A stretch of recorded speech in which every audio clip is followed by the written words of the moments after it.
함께 나눌 말씀은 요한복음 1장 19절에서 28절까지의 말씀입니다. 요한복음 1장 19절에서 28절까지의 말씀 우리 한 절씩 교독하도록 하겠습니다. 19절 제가 먼저 읽겠습니다. 유대인들이 예루살렘에서 제사장들과 레위인들을 요한에게 보내어 내가 누구냐 물을 때에 요한의 증언이 이러하니라. 요한이 드러내어 말하고 숨기지 아니하니 드러내어 하는 말이 나는 그리스도가 아니라 한데 또 묻되 그러면 누구냐 내가 엘리야냐 이르되 나는 아니라 또 묻되 내가 선지자냐 대답하되 아니라 또 말하되 누구냐 우리를 보낸 이들의 대답하라 하라. 너는 내게 대하여 무엇이라 하느냐 이르되 나는 선지자 이사야의 말과 같이 주의 길을 곧게 하라고 광야에서 외치는 자의 소리로라 하니라. 그들은 바리새인들이 보낸지라. 또 물어 이르되 내가 만일 그리스도도 아니요 엘리야도 아니요 그 선지자도 아닐진데 어찌하여 세례를 베푸느냐. 요한이 대답하되 나는 물로 세례를 베풀거니와 너희 가운데 너희가 알지 못하는 한 사람이 있었으니 곧 내 뒤에 오시는 그이라. 나는 그의 신발끈을 풀기도 감당하지 못하겠노라 하더라. 이 일은 요한이 세례 베풀던 곳 요단강 건너편 베다니에서 일어난 일이니라. 아멘. 오늘도 말씀과 기도의 자리에 계신 성도님들을 사랑하고 축복합니다. 본문의 말씀을 통해서 또 귀한 주님의 음성 듣고 오늘의 삶 속에서 적용하는 귀한 시간 되기를 소망합니다. 만약에 주변 사람들이 우리들에게 당신은 누구이십니까? 라고 물은다고 한다면 성도님들은 무엇이라고 이야기하실 수 있겠습니까?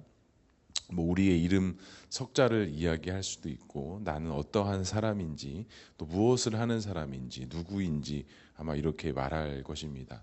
만약에 또 우리가 당신은 그럼 그리스도인으로서 어떠한 사람입니까? 라고 물었을 때 나의 본연의 정체성에 대해서 나의 신앙과 믿음에 대해서 구체적으로 어떻게 고백하시고 어떻게 말할 수 있을 것이라고 생각하고 계십니까? 오늘 본문의 말씀을 통해서 과연 나는 누구이고 우리는 그리스도 앞에 어떠한 사람이 되어야 되는지 함께 말씀을 나누고자 합니다. 첫 번째로 요한에 대한 궁금증들이 왜 유대인들에게 있었을까요? 우리 19절의 말씀을 다시 한번 읽어보겠습니다. 유대인들이 예루살렘에서 제사장들과 레위인들을 요한에게 보내어 내가 누구냐 물을 때에 요한의 증언이 이러하니라. 유대인들은 이 세례 요한에 대한 궁금증들을 참 많이 가지고 있었습니다. 그러한 궁금증을 가졌던 이유는 그 세례 요한의 사역을 통해서 많은 의문점들을 제기했기 때문입니다. 오늘 본문의 후반부에서도 이야기하지만 세례 요한은 세례를 베풀었습니다. 근데 그 세례를 베푸는 사역들이 아마 유대인들에게서는 좀 가시처럼 보였을 것 같습니다. 오늘 본문 요한복음에서는 그의 사역의 기록이 잘 되어져 있지 않지만 마태복음에 보면 그가 세례를 베풀 때에 많은 사람들이 그 세례 요한 앞에 나와서 세례를 받고 회개하고 은혜를 입었다라고 말씀하고 있습니다. 그리고 이 세례 요한의 사역에 대해서 마태, 마가, 누가, 요한복음에서 다 조금씩은 기록돼 있고 특별히 누가복음에서는 그 세례 요한의 출생과 그 의미에 대해서는 되게 상세하게 기록하고 있는 것들을 볼 수가 있습니다. 그러니까 이 세례 요한의 어떤 탄생부터 시작해서 그가 했던 모든 사역들이 유대인들의 입장에 있어서는 상당히 가시처럼 보였고 상당히 껄끄러웠던 것이죠. 그의 영향력과 그가 나타내는 모든 것들이 그 유대인 성전 중심, 회당 중심했던 당시 문화에서는 상당히 이단처럼 보이고 상당히 경계의 대상이었고 우리의 중심의 축으로 움직여야 될 것들이 세례 요한의 축으로 움직이고 더 많은 영향력을 행사하니 아마 그 세례 요한에 대해서 궁금증, 그에 대한 비판의 눈빛들이 아마 많은 유대인들 가운데 있었다라는 것이죠. 그런데 세례 요한이 그처럼 주장을 합니다. 자신은 누구가 아니라고 말합니까? 그리스도가 아니라라고 이야기합니다. 아마 그가 세례를 베푸는 것, 즉 회개의 그 선언을 하는 것에 대해서 아마 유대인들은 그가 하시는 것들에 대해서 상당히 의문점들을 갖고 있었겠죠. 하지만 세례 요한은 자신에 대해서 자신은 그리스도가 아니다라고 이야기를 합니다. 그러자 유대인들이 또 질문합니다. 그럼 당신은 엘리야냐라고 이렇게 묻습니다. 왜 유대인들이 엘리야라고 물어보았을까요? 말라기에 보면 메시아가 나타나기 전에 그가 같은 영향력들이 있을 것이다 라는 이야기들 때문에 그가 혹시 엘리야냐라고 물어봅니다. 또한 우리가 잘 알고 있듯이 엘리야는 죽음으로써 하늘에 들려진 자가 아니라 그 죽기 이전 죽음을 맞이하지 않고 들려 올려졌기 때문에 아마 그가 세례를 베풀고 그가 영향력을 행사하는 걸 통해 그가 당신은 엘리야냐라고 물어봅니다. 근데 요한은 뭐라고 대답해요? 나는 엘리야도 아니다. 선지자도 아니다. 그러면 자신에 대해서 어떠한 사역과 어떠한 증거를 하고 있느냐? 자신은 주의 길을 뭐하는 자라고 이야기합니까? 예비하는 자다라고 이야기합니다. 이 주의 길을 곧게 한다, 예비한다라는 말이 마태복음에도 마가복음에도 함께 기록되어져 있습니다. 그러니까 이 세례 요한은 자신이 하는 사역에 대해서 왜 이와 같은 사명들을 내가 감당하는지를 분명히 알고 있었다라는 자예요. 자신이 왜 이 땅에 와서 무엇을 해야 하고 무엇을 준비하는지에 대한 분명한 목적과 자신의 정체성에 대해서 분명히 알고 있는 자였다라는 것이죠. 만약에 이 세례 요한이 자신의 정체성을 분명히 알지 못하는 자였다면 자신에게 영향력이 집중되고 자신에게 어떤 흐름이 집중되어졌을 때 아마 그것을 자신의 권력으로 생각했을지도 모르겠습니다. 아마 많은 유대인들이 그랬던 것 같아요. 회당 중심에서 제사장 중심으로 당시 진행되어졌던 모든 문화들이 아마 자신의 권력, 자신의 힘으로 생각했기 때문에 자신들이 이 땅에 와서 제사장으로 임명받고 선민으로 선택받았던 그 정체성에 대해서는 잊어버리고 마치 그것을 자신의 땅에서 이루고 행하는 권력과 힘으로 생각했던 것들이 그들의 정체성이었다라는 것이죠. 하지만 세례 요한은 어떻습니까?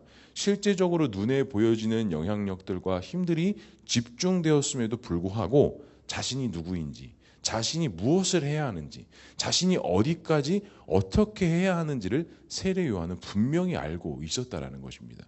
충분히 자신을 드러낼 수 있는 위치, 그런 영향력, 그런 사역이 있었음에도 불구하고 세례 요한은 자신을 드러내는 것이 아니라 자신은 오직 주의 길을 예비하는 자다. 자신은 엘리야도 아니다. 선지자도 아니다. 자신은 이사야에 기록된 대로 주의 길을 예비하고 주님의 길을 나타내는 도구일 뿐이다 라고 자신의 사역과 정체성에 대해서 분명히 밝히고 있습니다. 사랑하는 성도 여러분, 우리가 그리스도인으로서 이 세례 요한이 행했던 모습들을 잘 살펴보아야 할 것 같습니다. 우리도 우리의 이름 석자, 나의 영향력, 나의 어떤 그런 이름들을 나타내는 것에 대해서 우리도 아마 열망하는 마음들이 다들 있을 겁니다. 하지만 우리가 그리스도인으로서 또한 사명과 사역을 감당하는 자들로서 우리는 오직 하나님께서 사용하시는 도구입니다. 도구는 그 이름 석자를 나타내야 되는 것이 아니라 도구의 쓰임에 맞게 쓰임을 받으면 되는 것입니다. 그렇기 때문에 세례 요한도 그 하나님 앞에 주의 길을 예비하는 자로서 쓰임 받았던 것처럼 우리 역시도 이 땅에서 하나님께서 기뻐 사용하시는 도구로 쓰임 받고 도구로 삶을 살아가는 것이 바로 우리의 정체성이라는 것이죠. 그 정체성이 올바르게 세워지지 않은 채 우리가 아무리 사역의 현장에 투입된들, 우리가 많은 일을 감당이 됐든 우리는 그 가운데 찾아오는 공허함을 피할 수가 없습니다. 우리의 이름, 우리의 의미는 우리의 사역의 현장에서 나의 의미를 찾아야 되는 것이 아니라 우리는 그냥 주님께서 사용하시는 도구임을 인정하고 그것을 믿음으로 생각하고 바라볼 때 우리의 진짜 정체성이 나타나게 된다라는 것이죠. 그리고 세례 요한은 자신에 대해서 자신은 예수님 신발끈조차 풀 수 없는 자이다. 이거는 종들이라 하는 역할들이었는데 자신을 표현하면서 자신이 그것보다도 너무 연약하고 부족한 자이다. 신발끈 풀기도 감당하지 못하는 자이다 라고 이야기를 하는 것들을 볼 수가 있습니다. 그만큼 자신을 낮추고 또 낮추고 또 낮추면서 예수 그리스도의 은혜, 예수 그리스도 메시아 사역만을 드러내고 나타나는 자이죠. 그리고 또한 세례 요한이 했던 사역이 무엇입니까? 회개를 선포했습니다. 오늘 말씀에는 많이 기록되어져 있지 않지만 우리 마태복음과 마가복음에 보면 세례 요한은 회개하라, 천국이 가까웠다라고 하면서 주의 길을 예비하라, 곧게 하라 라면서 이 땅에 진정한 하나님의 말씀, 하나님의 마음들을 선포하면서 회개로 통하여 우리가 주께로 나아올 수 있다라는 것을 이야기하고 있습니다. 그리고 제가 이번에 세례 요한을 다시 한번 좀 찾으면서 다른 복음서에서 찾아보니까 되게 좀 은혜가 되는 말씀 한 구절을 찾았습니다. 누가복음 1장 80절에 보면 그 세례 요한의 탄생에 대해서 또한 그의 성장에 대해서 그는 심령이 강하였다라고 이야기하더라고요. 그가 자라면서 심령이 강하였다. 그래서 궁금했습니다. 심령이 강하다는 게 도대체 무슨 의미일까? 무슨 뜻일까? 또 예수님이 성장하면서 그가 하나님 은혜를 입었다라는 표현들이 세례 요한뿐만이 아니라 예수님의 성장에서도 누가복음에 같이 많이 기록되어져 있더라고요. 다시 말하자면 이 심령이 강하다라는 것은 무엇을 경험한 자이냐? 예수님께도 동일하게 표현되어 있는 자인데요. 하나님의 은혜를 경험한 자를 심령이 강하다라고 표현을 했더라고요. 그러니까 세례 요한이 이 땅에 와서 그가 성장하고 그가 하나님의 도구로 쓰임 받는 그 과정 속에 무엇을 경험했다라는 거예요? 은혜를 경험했다라는 거예요. 그가 심령이 강하다라는 것은 그 안에 어떤 강한 힘과 능력이 있어서 심령이 강하다라는 표현이 아니라 무엇을 경험했다라는 거예요? 은혜를 경험했다라는 거예요. 은혜를 경험했다라는 것이 세례 요한을 표현할 때 그는 심령이 강한 자다. 그가 강하고 능력이 있고 힘이 세다라는 게 아니라 그는 하나님의 은혜를 입은 자이다 라고 이야기했다라는 거예요. 예수님에게도 동일한 표현이 있습니다. 제가 지금 몇 절인지 잘 기억이 안 나는데요. 예수님에게도 하나님의 은혜로 인하여 그가 자라남의 그런 표현들이 있죠. 자, 그러니까 다시 말하자면 우리가 믿음으로 살고 믿음으로 세워진다라는 것은 내 안에 어떤 에너지가 있고 힘이 장착되고 무기가 장착되는 것이 아니라 우리가 믿음으로 산다라는 건 무엇을 경험한다라는 거예요. 무엇을 경험한 자라는 거예요? 하나님의 은혜를 경험한 자라는 거예요. 우리가 믿음으로 산다라는 것 주체가 내가 어떤 파워가 있고 군사적인 힘이 있어서가 아니라 내 안에 은혜가 있기 때문에 내가 믿음으로 살 수 있다라는 겁니다. 사랑하는 성도 여러분, 우리가 올 한 해 말씀 가운데 서자고 했죠. 그 말씀 가운데 서자라는 게 바로 하나님의 은혜를 찾고 경험하자라는 겁니다. 다른 것에서 하나님의 은혜를 경험하자라는 게 아니라 하나님의 말씀 가운데 임하신 그 말씀이 육신되어 오신 예수 그리스도를 통해 우리가 은혜를 다시 한번 잊고 은혜를 회복하자라는 겁니다. 사랑하는 성도 여러분, 간절히 소망합니다. 오늘 하루 우리의 그 심령이 강한 하루가 될 수 있기를 주님의 이름으로 간절히 축복합니다.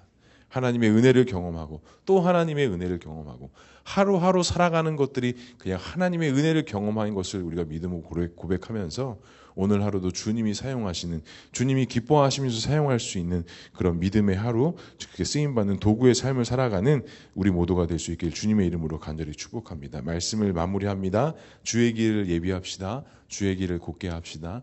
주님께 쓰임받는 도구의 삶을 살아갑시다. 오늘 하루도 사업과 일터와 직장 어디에 있든지 간에 무엇을 하든지 간에 그 하나님께 쓰임받고 하나님의 기쁨이 되고 소망이 되고 오늘 우리의 작은 그런 믿음의 삶을 통해 주님의 길을 예비할 수 있는 저와 우리 모두가 될 수 있기를 주님의 이름으로 간절히 축복합니다. 함께 기도하겠습니다. 사랑하는 하나님 감사합니다. 오늘도 우리에게 귀하고 복된 날 주시고 귀한 말씀과 기도 앞에 설계 하시니 주님 감사합니다. 세례 요한이 그가 자라면서 심령이 강하였다라고 말씀하셨고 그가 하나님의 은혜를 경험하면서 하루하루 하나님 앞에 쓰임받는 인생을 살았던 것처럼 하나님, 우리도 하나님의 은혜를 경험하는 자로서 또한 하나님의 은혜를 사모하는 자로서 우리의 심령이 더욱더 주님 앞에 견고하게 세워지고 그 예수 그리스도의 터 앞에 온전히 사역되어지고 쓰임받기를 소망하며 결단하며 나아갑니다.